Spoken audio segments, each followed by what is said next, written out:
COVID-19 cases have been spreading rapidly in the country and more in the capital that has fast turned into a hotspot. Kathmandu district yesterday reported more than 6,300 cases, calling for stricter rules and monitoring of movements. The government, meanwhile, has begun administering booster doses. However, based on latest data by Oxford University, so far only 60% of the global population have received the first dose of the vaccine, which sadly includes just over 9% of low-income population. Good morning, I'm Sarah Sapsanama, and these are the headlines of the hour. Inflation coupled with failing national economy come as preliminary indicators of recession. Government yet to increase capital expenditure or inject funds in the economy through loans and aids.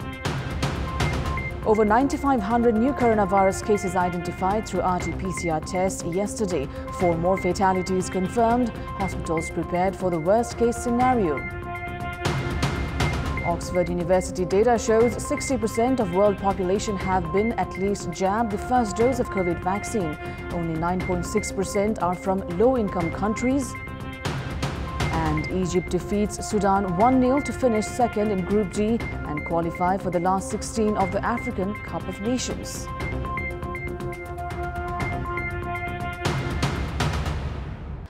(9,502) new COVID-19 cases were confirmed yesterday through RT-PCR tests, while 1,850 tested positive through the antigen tests.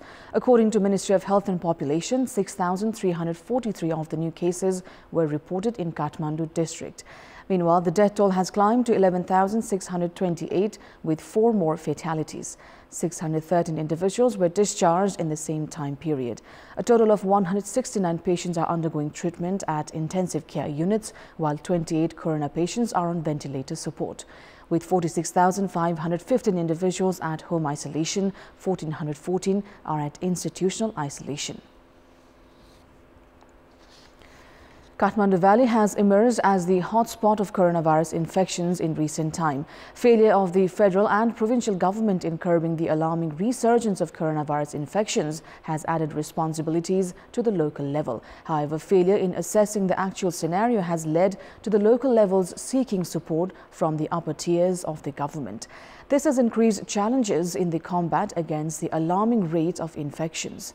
More than 63% infections have been reported in Kathmandu Valley alone. The valley residents have shared grievances in regard to the absence of efforts from the local levels in preventing and curbing the alarming rate of infections. The alarming community-level infections has been attributed to the failure of Kathmandu metropolis in giving continuity to isolation centers and tests. The metropolis has been avoiding responsibilities by saying that it has not been taxed with the required authority by the federal and provincial governments. In contrast to Kathmandu, Lalitpur metropolis has claimed that it has continued with its isolation centers, tests and inoculation drive. However, it has also shared grievances about the lack of support from the federal government.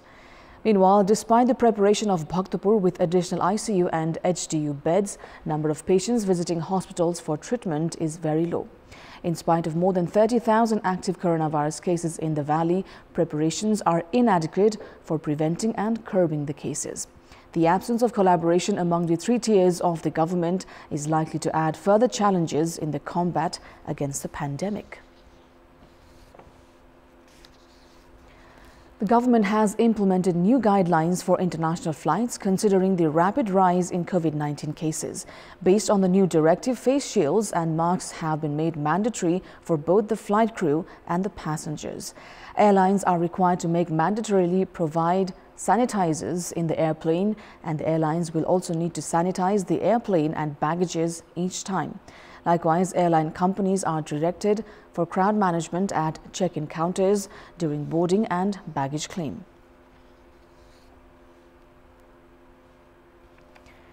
In this context, in our Public Voice segment, we've asked in districts with high COVID-19 infection rates, how have they found the role of local levels in curbing the spread?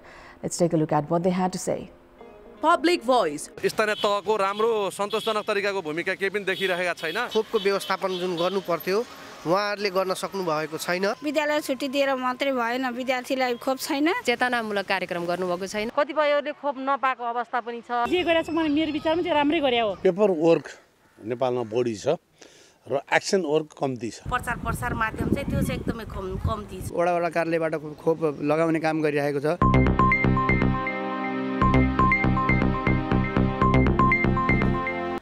Inflation coupled with the failing national economy have come as preliminary indicators of recession. With most economic indicators reading negative, failure in increasing development expenditure and receiving foreign aid to inject funds in the economy is likely to push the national economy into recession.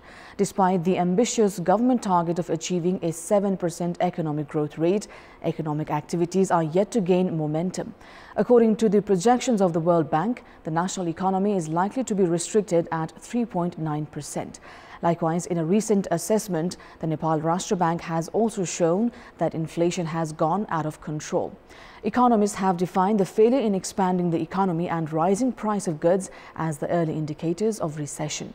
The National Bureau of Economic Research of the United States of America had declared that the USA had gone into economic recession last year. In Nepali context, the reduction in transactions related to real estate and lack of investable funds at the banking and financial institutions hint towards recession. The BFIs are running short of investable funds as the government has failed to increase capital expenditure. Despite an increase in bank loans, it is yet to create employment opportunities, and experts hence have identified the need for research on the issue. The government can save the national economy from the wrath of recession by increasing capital expenditure and receiving external loans and foreign aid. For this, existing issues and problems must be identified and resolved to facilitate economic recovery. The impact of absence of economic activities have been seen in long-term plannings as well. Most economic indicators are reporting a downfall because of ill-prepared plans for ambitious projects. In such a situation, preparation of the National Planning Commission to revise its long-term targets does not bring good omens. The impact of failure in achieving the target of 7% growth is certain to be seen in the 15th five-year plan. Despite the targeted average growth rate of the 5 years projected at 10.3%, the economic growth rate stands below 2% in the first 3 years of the 5-year plan. The government aims to increase the per capita income to $1,595 in the 5-year plan and to $12,100 in 25 years' time. The target of the government is to reduce the contribution of agriculture in the GDP from 27% to 9%, while increasing the contribution of industrial sector from 15 to 30%. In spite of ambitious aspirations in regard to poverty alleviation, development of infrastructures and creation of employment opportunities, the government is yet to formulating sound strategies based on adequate research. This has led to failure of large-scale projects and negative economic indicators.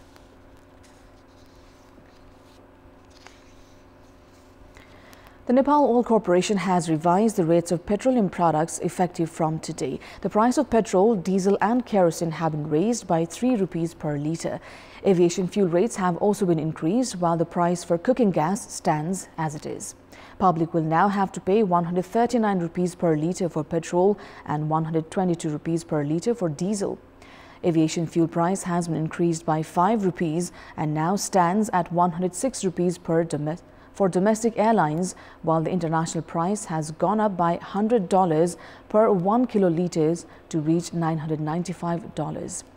Meanwhile, the corporation has reported of a loss of 19.26 billion rupees in the past 6 months, despite 10% increase in consumption each year. Based on the corporation data, 2.5 million litres of petrol, 7 million litres of diesel and around 100,000 gas cylinders are sold on a daily basis. It's time now for our segment Public Pulse, where you text us with your opinion. Public Pulse. The question is, what should be done to protect the national economy from recession? Your options are A. Expedite development expenditure, B. Political commitment, and C. Generate resources. The voting is on. Type NEWS, select your option A, B or C and send it to 34001 to share your opinion with us. Time now for the sports update. Sports news. Armed Police Force Club have won the Prime Minister Cup National 2020 Cricket Tournament. APF edged departmental rivals Nepal Police Club by 21 runs in yesterday's final. APF were put about first, where they bore where they were bowled out for 157 runs in 19.5 overs. Sagar Dhakal and Dipender Singh ID picked 3 wickets each for Nepal Police. In reply, Police were restricted for 136 runs and the loss of 7 wickets in their 20 overs. ID top scored for Police with 65 runs, but his contribution was not enough to earn his team a win. Kishore Mahato was the pick of the APF bowlers as he grabbed 3 wickets. Winners of the tournament, APF received 500,000 rupees in cash prize, while runners-up Police had to settle for 300,000 rupees. That's all for the moment. Thank you for watching. Bye for now.